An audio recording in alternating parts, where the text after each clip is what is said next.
Welcome to Vijay నన్ని recipes. చాలా రోజులైందండి మనం ఏదైనా కొత్త వంటకాలు చేసుకొని ఈరోజు ముల్లంగి పచ్చడి ఎలా చేయాలో నేర్చుకుందాము. ఇది రైస్లోకి, టిఫిన్స్లోకి, దోశలోకి చాలా బాగుంటుంది. ఒక్కసారి చేసి చూడండి, మళ్ళీ నాకు మెసేజ్ కూడా పెట్టండి ఎలా ఉన్నది. ముల్లంగిని తొక్క కోసేసి క్యూబ్స్లా కట్ చేసుకుందాం. అప్పుడు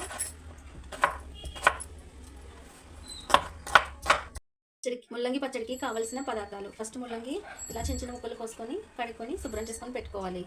నెక్స్ట్ దానికి కావాల్సిన పోపులు: జీలకర్ర, ఆవాలు, ధనియాలు, వేరుశనగలు, శనగపప్పు, ఎండుమిర్చి ఒక 20, చింతపండు నిమ్మకాయ సైజ్ అంతా, ఒక పెద్ద సైజు ఉల్లిపాయ. ఓకే, ఇప్పుడు చేసే విధానం చూద్దాం. ఆయిల్ పోసాము. ఆయిల్ పోసి వేరుశనగలు, శనగపప్పు, ధనియాలు, ఎండుమిర్చి వేపాలి. ఇలా చక్కగా ఇవన్నీ బాగా గోల్డెన్ కలర్లో వేగేలాగా వేపాలి. ఎండుమిర్చి చూడండి. పాన్లో ఒక స్పూన్ ఆయిల్ పోసి ఈ ముల్లంగి దుంపలు బాగా వేగకపోతే పచ్చివాసన వస్తాయండి, రుచి అస్సలు బాగోదు. అందుకని గోల్డెన్ కలర్లో ఖచ్చితంగా వేగాలి. ఇవి బాగా వేసుకోవాలి. ఇది కాస్త త్వరగా వేగాక ఆనియన్స్ కూడా వేసుకోవాలి. ముందుగా వేపి పెట్టుకున్న వేరుశనగలు, ఎండుమిర్చి, ధనియాలు, జీలకర్ర ఇవన్నీ వేపి పెట్టుకున్నాం కదా, చల్లారేయండి. ఒకసారి మిక్సీ చేద్దాం కొంచెం బరగ్గా. ఇప్పుడు దీంట్లో త్వరగా వేగాయి కదండి ముల్లంగి దుంపలు, ఉల్లిపాయలు కూడా వేసి వేయించుకుందాం.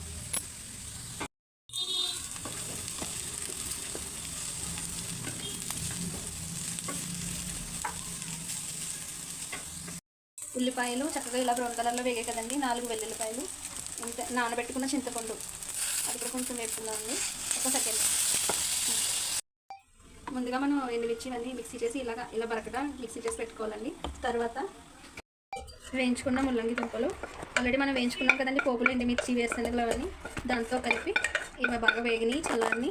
ఇప్పుడు ఇదంతా కలిపి మిక్సీ చేసుకుందాం. దీంట్లో సరిపడంత సాల్ట్ వేసుకోవాలండి. నెక్స్ట్ వాటర్ వేసి చేసుకుంటే ఎక్కువ రోజులు నిల్వ ఉండదండి. అందుకని నేను ఎక్కువగా పెట్టలేదు. ఇలా చింతపండు నానబెట్టిన వాటర్ ఉంది కదండి, ఆ వాటర్ని కొంచెం ఒక 2 స్పూన్లు వేసి, అదే ఒకవేళ మిక్సీ అవ్వకపోతే మిక్సీ చేస్తాను. లేదా ఇది పోపు కోసం ఆయిల్ వేసుకుందామండి. 1 స్పూను ఆవాలు, 1 స్పూను ఎండుమిర్చి, కరివేపాకు,